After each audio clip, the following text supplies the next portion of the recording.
Hey friends, how's everyone doing today? Hope you're all having an amazing day so far. Tamie M coming to you live from TamieMCoaching.com. And what I want to talk to you about today is what it means to be a codependent.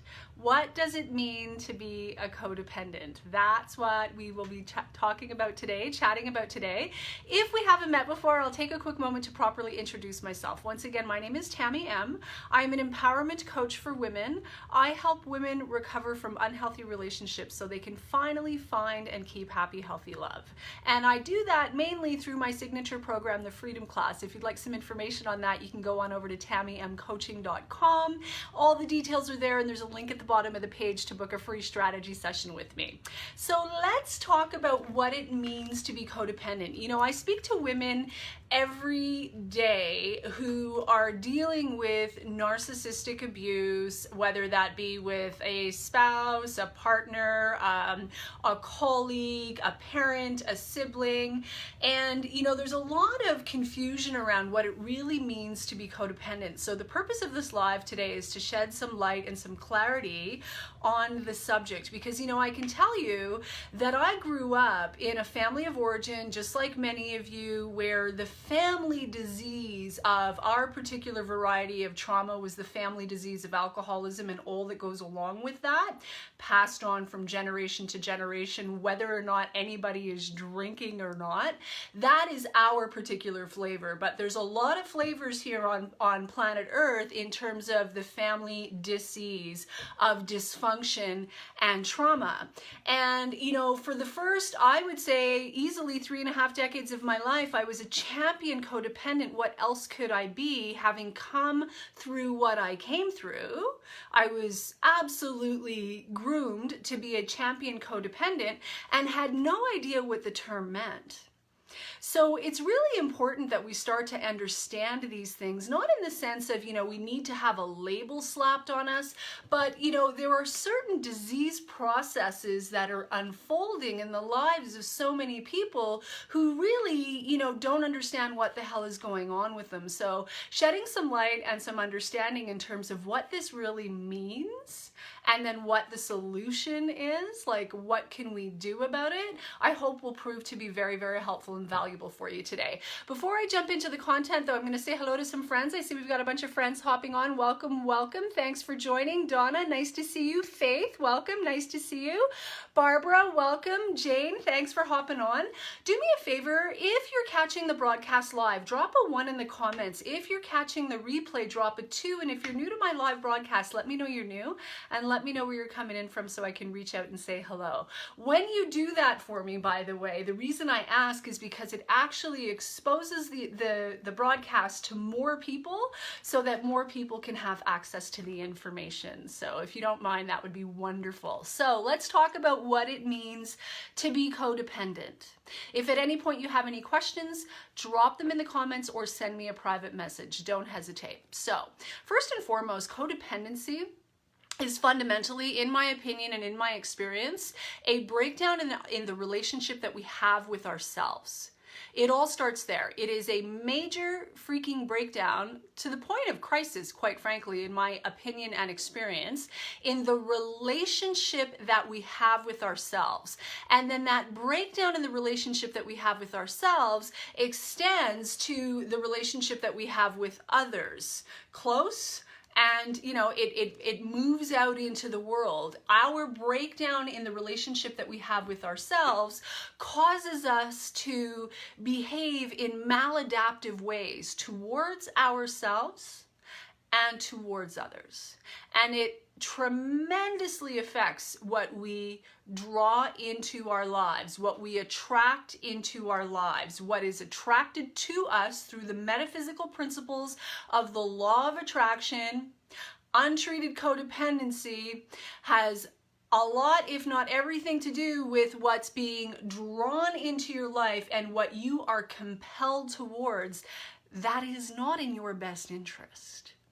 Why do I keep doing the same things over and over again? Why do I keep attracting the same guy, the same boss, the same a-hole friends, the same patterns running over and over again.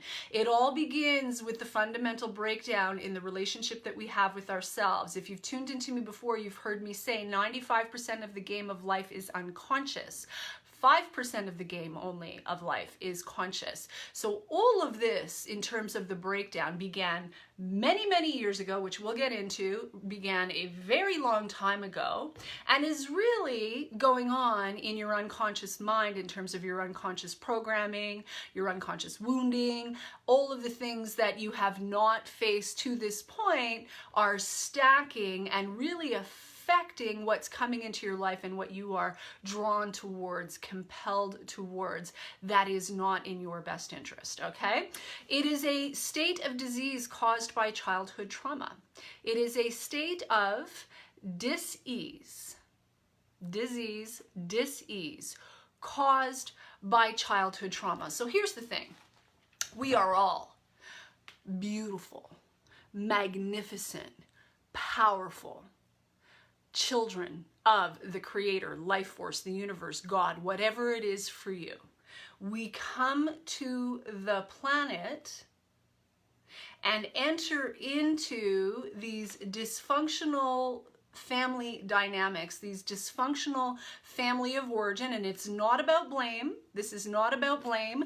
They're dysfunctional because they've experienced their own trauma, trust me, right? Hurt people. But the point being, we land on the planet and are born into these dysfunctional families or environments where at a very early age, one way or another, we end up experiencing some level of trauma, which causes our authentic, genuine, true, magnificent, brilliant self to go into hiding, and a false codependent persona emerges.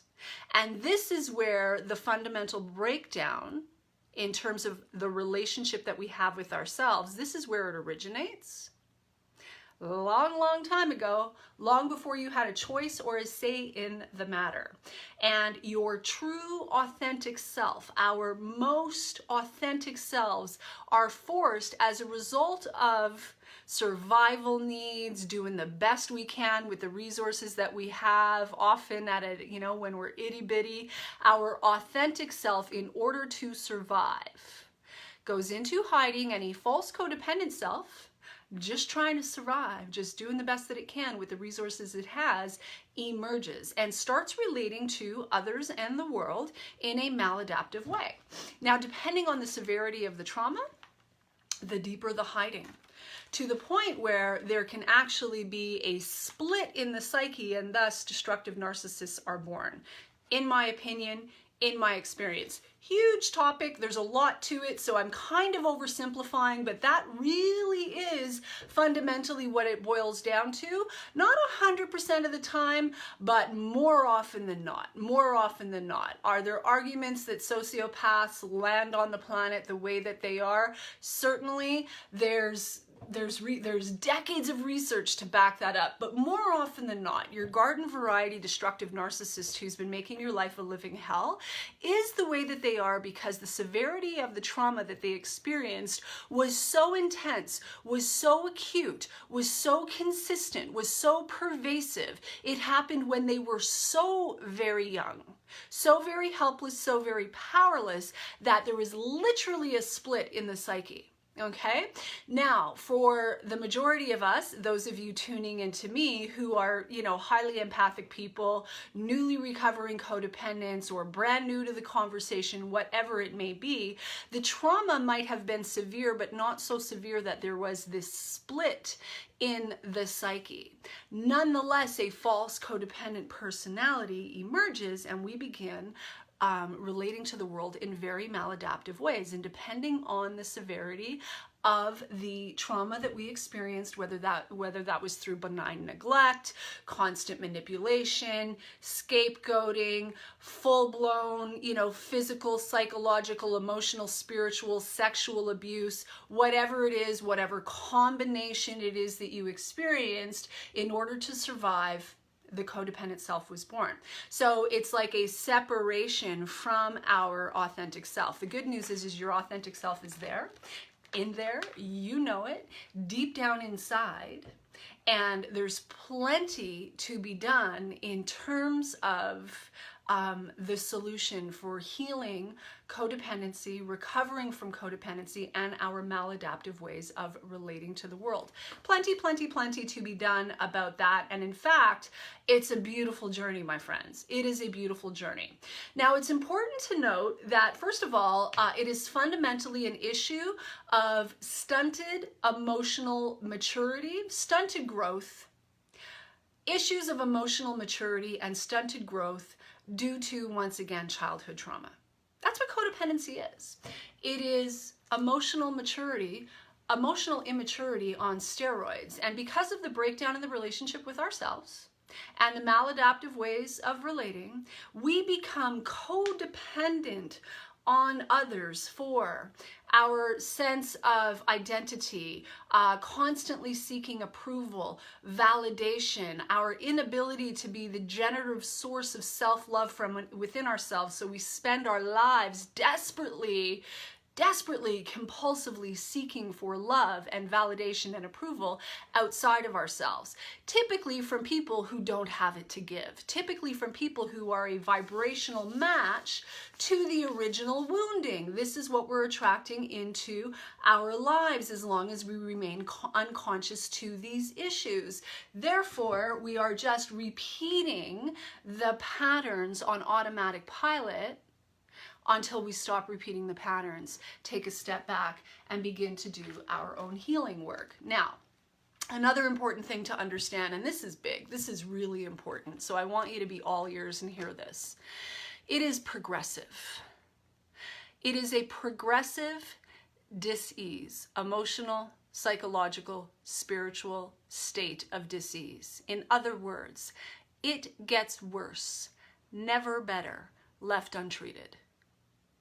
If you don't do anything about what is going on with you that is causing you to act out these dynamics in your life, predominantly unconsciously and whatever's going on consciously, or as you're beginning to wake up and things are becoming more and more conscious, more and more clear for you, if you don't actually do the work, it's going to get worse. It's not going to be better next year or in 2 years or in 3 years or when the right guy shows up or when I get the job promotion or when he finally gets his shit together or when he finally stops cheating or when she finally stops lying and manipulating and conniving. It doesn't get better then. It gets better when we go inside and do our own work. And if we aren't willing to do that, just like any other addictive process, alcoholism, drug addiction, gambling addiction, sex addiction, whatever it is, just like any other active addictive process, it left untreated, it will get worse, not better. So I need you to know that. I need you to hear that. One way or another, if this is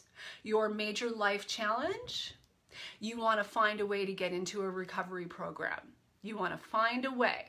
There are lots of options available, not least of which, of course, the Freedom Class, but there are lots of options available. Lots of powerful books to dive into that can begin to help to open you up to the reality of what you've been living all of these years, all of these decades. But remember, we don't heal in our heads. That's just the first step, getting the information. That's not going to heal you. Your codependency will continue to progress if all you do is filling your head with a bunch of knowledge.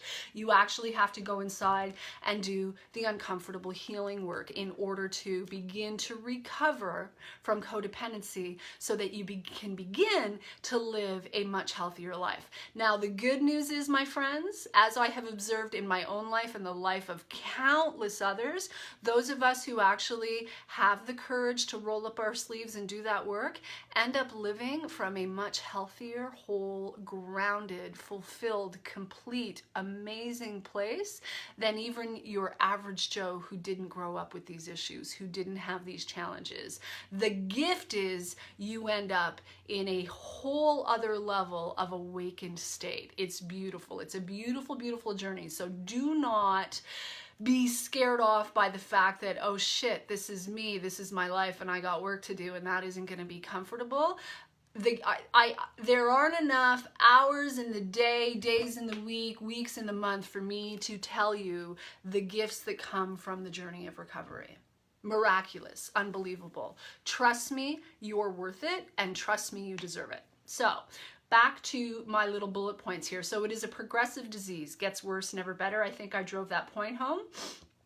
Now, it's also worth noting that codependency is rampant in society. It's rampant in society.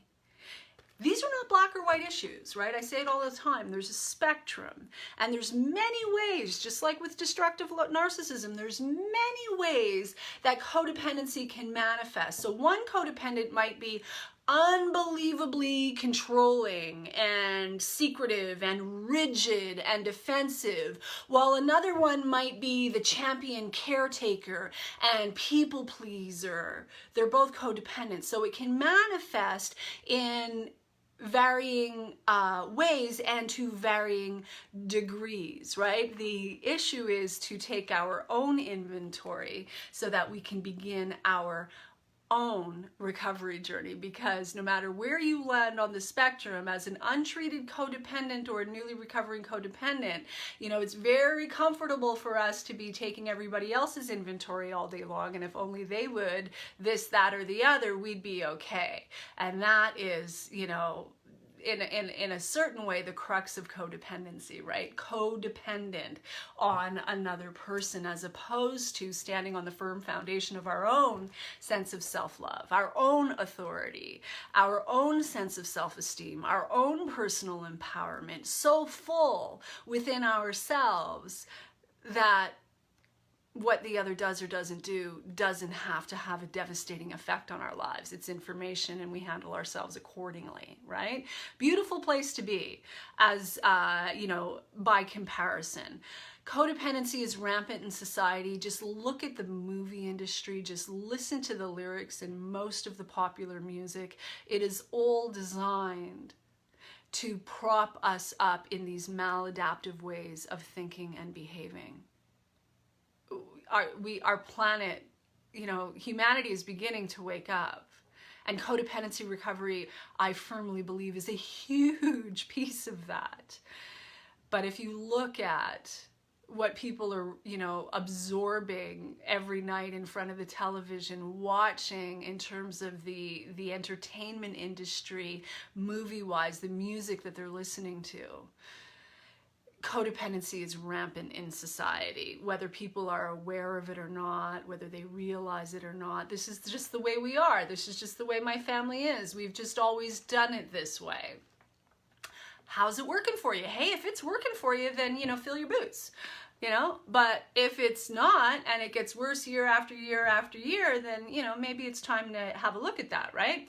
Now, Pia Melody is known to be one of the foremost experts and pioneers in the subject of codependency. She's got two of my favorite books that I've read repeatedly over the years. One of them is Facing Codependency. The other one is Facing Love Addiction by Pia Melody. Truly one of, if not the foremost pioneer in this particular area of recovery. And here's what she has to say: the 5 core challenges of codependency.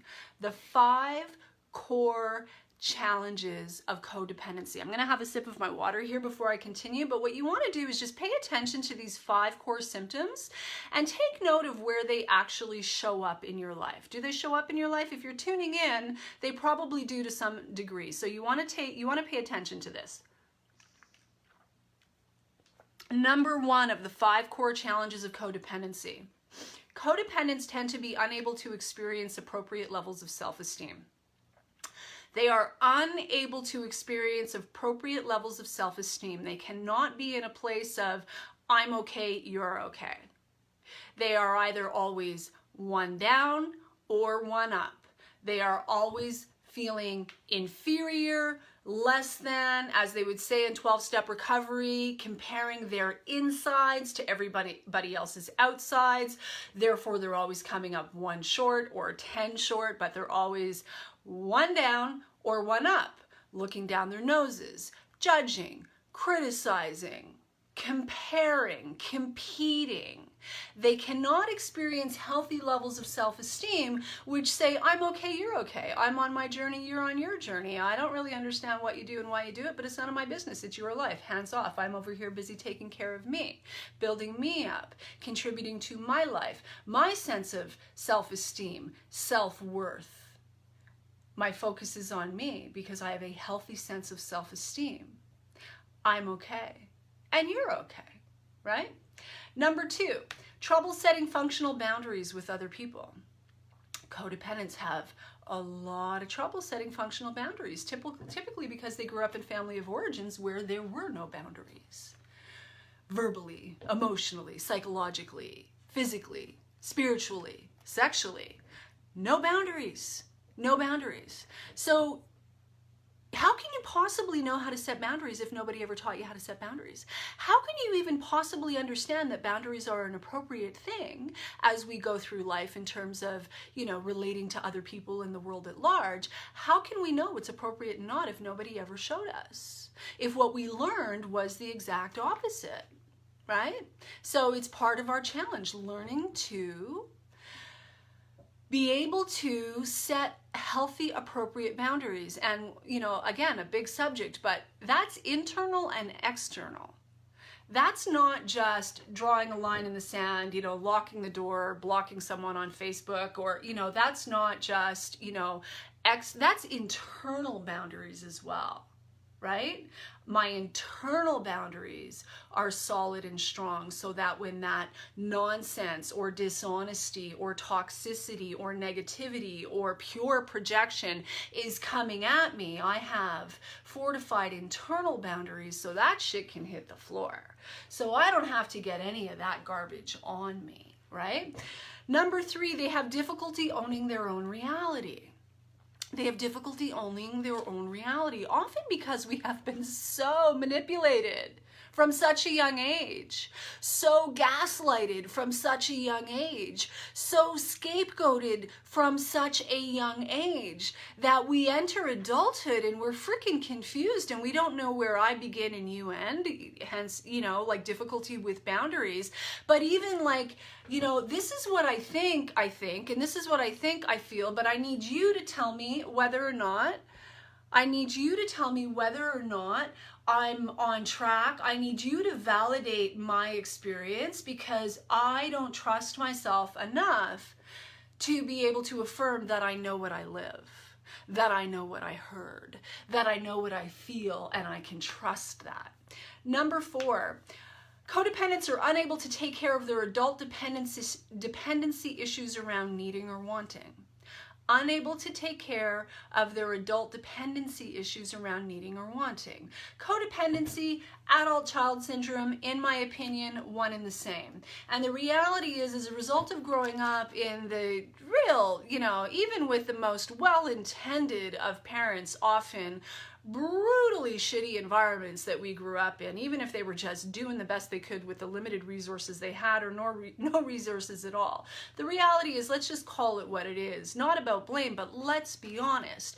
As a result of that, we either grow up being hyper responsible and over responsible and responsible for everyone and everything and their feelings and their thoughts and their behavior and their well-being and their comfort and their all of it, or completely irresponsible and unable to take care of ourselves properly like adults. Those are the two challenges, as opposed to the healthy middle ground of healthy self-esteem, healthy self-love, operating from our authentic core, able to take care of ourselves, understanding that is not selfish, but that is our number one responsibility as human beings here on planet Earth, so that we can fortify ourselves and actually have something of value to offer anyone. Until we do that, we don't. We're just spreading the disease. Number 5, they are unable to experience and express their reality in moderation.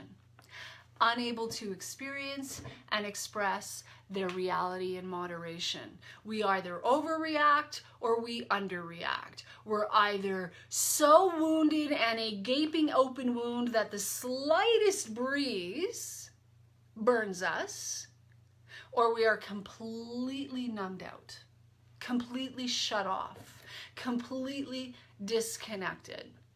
Now, there are 5 secondary symptoms of codependency that Pia Mellody talks about. Number 1, negative control. If you are operating from a place of pure, unabridged fear, even if that is unconscious, you are going to be obsessively concerned about controlling everything and everyone and every outcome and everyone's perception and what they think of you and what they think of everyone else and yada, yada, yada. Negative control. It's a disease in itself. Resentment. Often we're carrying a shit ton of resentment, and let's be real, friends, for good reason. We've been on the receiving end of some stuff, have we not? The unfortunate thing about this, though, is it's like walking through life, you've heard it said, carrying hot coal. My hands get burned. I keep getting a notification that my battery is low, but it was fully charged, so I don't understand what's going on there. In any event, resentment, like walking through life holding hot coal. Ours are the hands that are getting burned, or you've heard it said, it's like drinking poison, hoping the other person gets sick. Meanwhile, we're the ones getting sicker and sicker. So I believe that there's such a thing as healthy anger. Resentment is a whole other conversation. It's one thing to get in touch with and feel our feelings and be true to ourselves and honor ourselves and our experiences and deal with that, right? And quite another to go through life bitter and resentful. Forgiveness is not the first thing, in my opinion, that we need to do in recovery.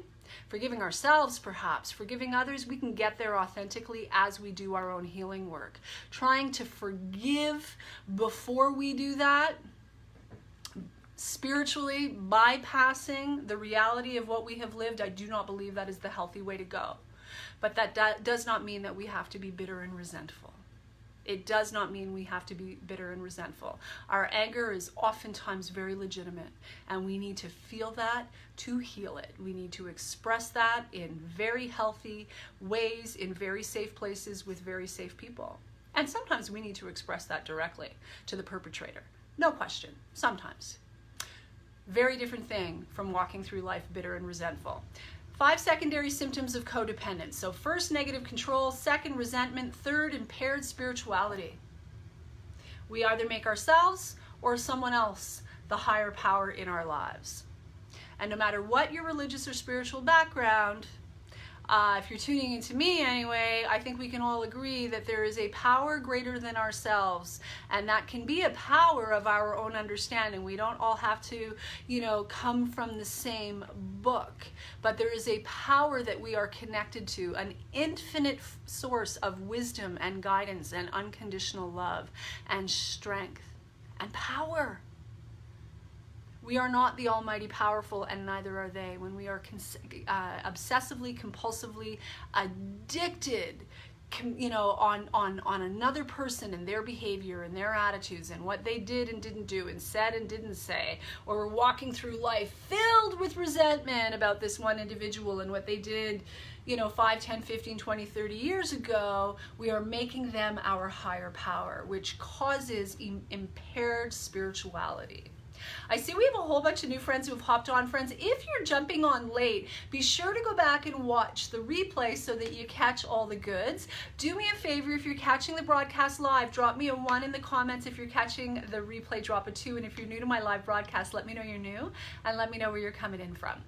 And then number 4, 5 secondary symptoms of codependence: addictions and or mental or physical illness. Addictions and or mental or physical illness. I can tell you, in my own life's journey, that was definitely part of the path for me, and often the case. In order to medicate the pain of the unresolved trauma and the codependency and all that went along with that ensued in my life, I needed something to medicate the pain, to be able to survive, far from thriving, right?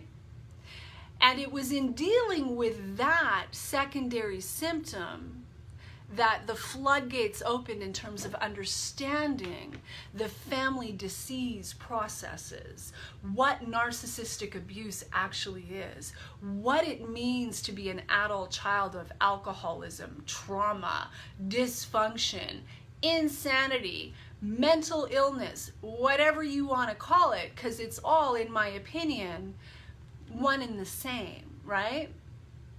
So opening the door to that level of recovery showed me that that was just a symptom.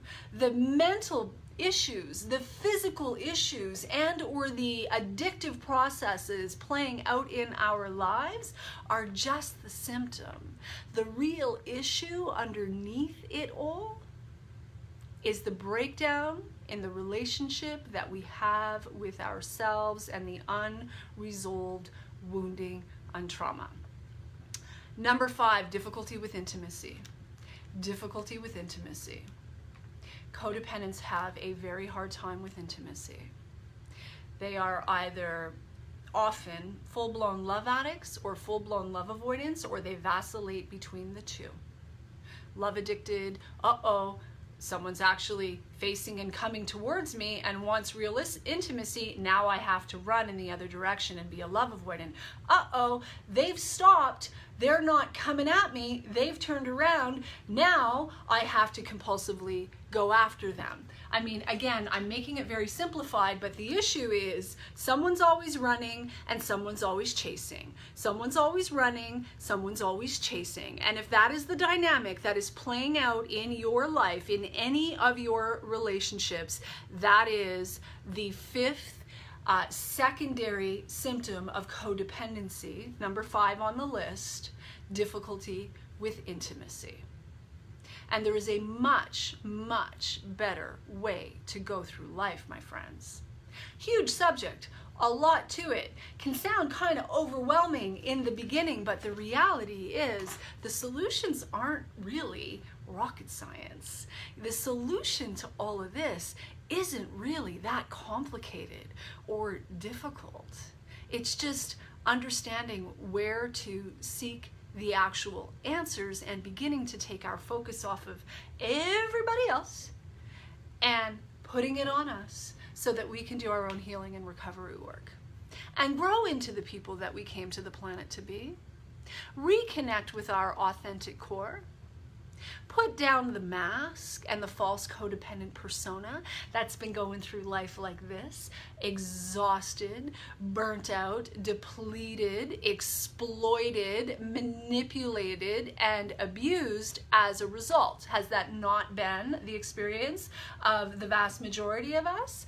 Putting down the mask and the codependent false persona, making contact with the deepest, most authentic part of ourselves, healing our wounding and our trauma, building ourselves up, learning to love ourselves, learning to take care of ourselves in big ways and small ways, honoring ourselves, our experiences, our feelings, putting boundaries up where they need to be, not exposing ourselves to dysfunctional, toxic, unhealthy, destructive people who think it's okay to hurt us, or others in our presence. Either way, not cool, right? So there's a lot to the journey of recovery, but it's a beautiful one. If you'd like some information on my particular signature program, the Freedom Class, which deals with all of this and then some, drop me a comment or send me a private message. I'd be happy to put some details in your hands. We can have a conversation about what's going on and what solutions are available to you, whether it's my program or something else. There's a lot available to us, my friends. Get on the path of recovery. It gets worse, not better, if it's left untreated. You don't want that to be you. This is your life we're talking about. I hope you found some value in this today. If you liked what you heard, don't forget to like, comment, and or share. I see my beautiful friend Tina has just hopped on from Montreal. Nice to see you, soul sister. Thanks for joining. If you hopped on late, be sure to go back and watch the replay so that you catch all the goods. And if you liked what you heard, like I said, don't forget to like, comment, and or share. Once again, my name is Tamie M. I am an empowerment coach for women. I help women recover from unhealthy relationships so that they can finally find and keep happy, healthy love. Reach out to me anytime, and with that, I'm going to call it a wrap. As always, I'll leave you with this. Know your value. Know your value and unlock your freedom. Mwah. Much love. Bye for now.